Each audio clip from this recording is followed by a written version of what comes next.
वैभव सूर्यवंशी बहुत अच्छा प्रदर्शन करने वाले हैं। राष्ट्रीय टीम में जगह बना चुके हैं और मुझे लगता है अपनी जगह पूरी तरीके से वो पक्की भी करेंगे। भारतीय क्रिकेट में अच्छा योगदान देंगे। यहाँ पर वैभव सूर्यवंशी के जो प्रदर्शन में आप एक खास ऊपर जाते हुए देखेंगे, कुछ बड़ा करेंगे, कुछ बड़ा इम्पैक्ट करेंगे इंडियन क्रिकेट में। बच्चे पर पूर्व जन्म के अच्छे संचित कर्मों का प्रभाव है, वो भी सीख रहे हैं, जो भी कर रहे हैं बहुत अच्छा करेंगे और 10 वर्ष तक तो कम से कम भारतीय टीम में बहुत अच्छे तरीके से खेलने वाले हैं। भारतीय क्रिकेट में इनका एक डाउनफॉल दिखता है।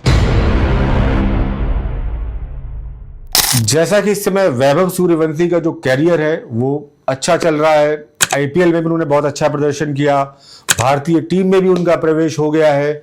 आने वाले समय में क्या वैभव सूर्यवंशी उसी कीर्तिमान को स्थापित करने जा रहे हैं जो सचिन तेंदुलकर ने किया था, कम उम्र में एक लंबा कीर्तिमान और भारतीय क्रिकेट में एक ऐसी अमिट और कभी ना भूल पाने वाली छवि वैभव सूर्यवंशी छोड़ पाएंगे कि नहीं? आज के इस वीडियो में हम यही जानेंगे। वैभव सूर्यवंशी, जिनका जन्म ताजपुर एक जगह पड़ती है समस्तीपुर के पास, वहां पर हुआ था 27 मार्च 2011 को।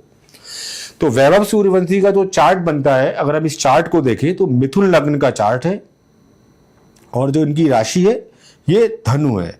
नवांश इनका जो उदित हुआ है वो वृषभ राशि का, यानी 12वें भाव का नवांश उदित हुआ है।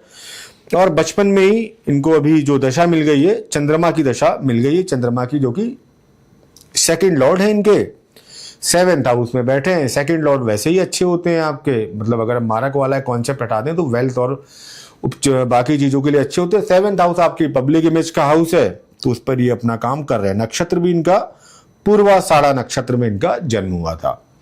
कुंडली में अगर देखें तो दशम भाव में बहुत अच्छा वाइब्रेशन है। देखिए यहां पर सबसे पहली चीज क्या है कि किसी भी कुंडली में अगर उसका लॉर्ड वहां पर बैठा है तो एक स्ट्रेंथ दे रहा है। यहां पर 10th Lord Jupiter 10th house में बैठे हैं, बहुत अच्छी बात है।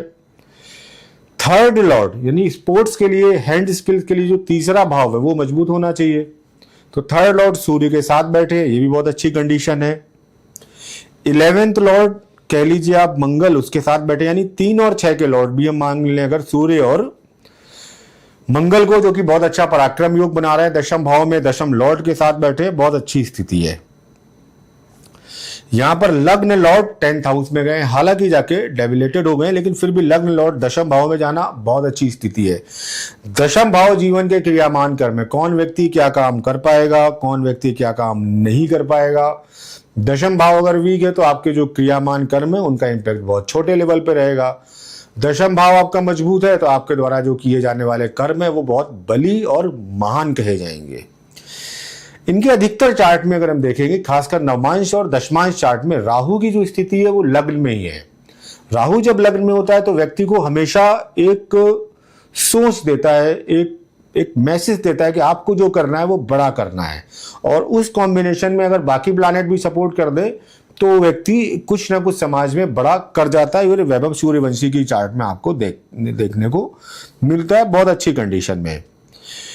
दशमांश चार्ट भी इनका बहुत अच्छा है। दशमांश चार्ट में जो 10th लॉर्ड है यानी कि शुक्र, वो 3रे भाव में जाके उच्चते हुए हैं या एग्जॉल्टेड हुए हैं मीन राशि में। यहां पर मैं कहूंगा ये भी एक अच्छी स्थिति का निर्माण है। स्पोर्ट्स पर्सन के लिए 3रा भाव, 6ठा भाव, मंगल की स्थिति बहुत अच्छी होनी चाहिए। तो इनके चार्ट में ये सारी चीजें, मंगल यहां पर ऑलरेडी दशमांश चार्ट में भी अपनी राशि का बैठा हुआ है, बहुत अच्छी कंडीशन में बैठा हुआ है। लग्न लॉर्ड के साथ बैठा हुआ है जो कि लाभ, प्रॉफिट गेन की स्थिति को दे रहा है। अमात्य कारक भी इनके चंद्रमा बनते हैं, तो देखिए चंद्रमा अमात्य कारक भी है। इस समय चंद्रमा की अंतरदशा भी चल रही है, जैमिनी दशा वृषभ राशि की चल रही है, जो कि एक अच्छी दशा है इनकी अमात्य कारक से और आत्मकारक से। तो ये जो दशा का प्रभाव अभी रहने वाला है, ये जो शुरू हुआ है आपका 28 मई 2025 से और ये रहेगा लगभग 29 मई 2035 तक। ये जो चंद्रमा की महादशा में वैभव सूर्यवंशी बहुत अच्छा प्रदर्शन करने वाले हैं। राष्ट्रीय टीम में जगह बना चुके हैं और मुझे लगता है अपनी जगह पूरी तरीके से वो पक्की भी करेंगे और लंबे समय तक, यानी कम से कम 10 वर्ष तक यहाँ पर मुझे बहुत अच्छा प्रभाव दिखता है कि भारतीय क्रिकेट में अच्छा योगदान देंगे। यहां से अक्टूबर के बाद इनकी जब चंद्रमा में राहु की अंतरदशा आएगी और ये जो 2.5 साल का टाइम ड्यूरेशन होगा, यहां पर वैभव सूर्यवंशी के जो प्रदर्शन में आप एक खास ऊपर जाते हुए देखेंगे, कुछ बड़ा करेंगे, कुछ बड़ा इम्पैक्ट करेंगे इंडियन क्रिकेट में।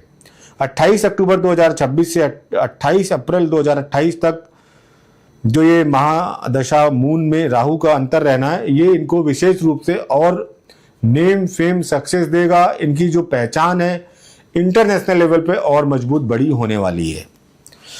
कुल मिलाकर अगर हम इस चार्ट को देखें तो चार्ट में देखिए स्ट्रेंथ है, और अगर स्ट्रेंथ नहीं होती तो इतनी कम उम्र में इतना अच्छा प्रदर्शन करना बच्चे पर पूर्व जन्म के अच्छे संचित कर्मों का प्रभाव है।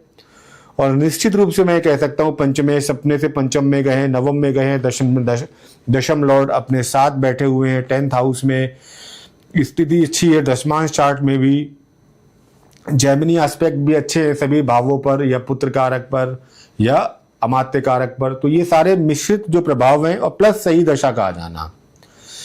कभी भी आपकी एजुकेशन या पढ़ाई के टाइम, के.एन. राव सर कहते हैं दूसरे तीसरे या कोई भी आप कैरियर बना रहे हैं, दूसरे तीसरे भाव की दशा आ गई तो ये आपको उठा देती है। और ये उनका एक व्यक्तिगत रिसर्च है और हमने भी कई बार देखा है। तो फिलहाल तो इनके सेकंड लॉर्ड की दशा आ गई है जो इनको कैरियर में जबरदस्त तरीके से उठा देगी। यानी जो भी सीख रहे हैं, जो भी कर रहे हैं, बहुत अच्छा करेंगे और 10 वर्ष तक तो कम से कम भारतीय टीम में बहुत अच्छे तरीके से खेलने वाले हैं। लेकिन प्रश्न उठता है कि क्या ये वही इम्पैक्ट कर पाएंगे जो सचिन तेंदुलकर ने किया, या बहुत लंबे समय तक इनका कोई योगदान रहेगा। तो मुझे यहाँ पर अभी ये 15-16 साल वर्ष के हैं, चंद्रमा की महादशा के बाद जब खत्म होगी 35 में, उसके बाद से मुझे भारतीय क्रिकेट में इनका एक डाउनफॉल दिखता है, और बहुत अर्ली एज होगी शायद 25-26 साल। और मुझे लगता है कि वहां से अगले 2-3 वर्षों में इनका एक डाउनफॉल जाएगा, और जो कहीं ना कहीं चंद्रमा की महादशा के बाद 28-30 साल की उम्र तक इनके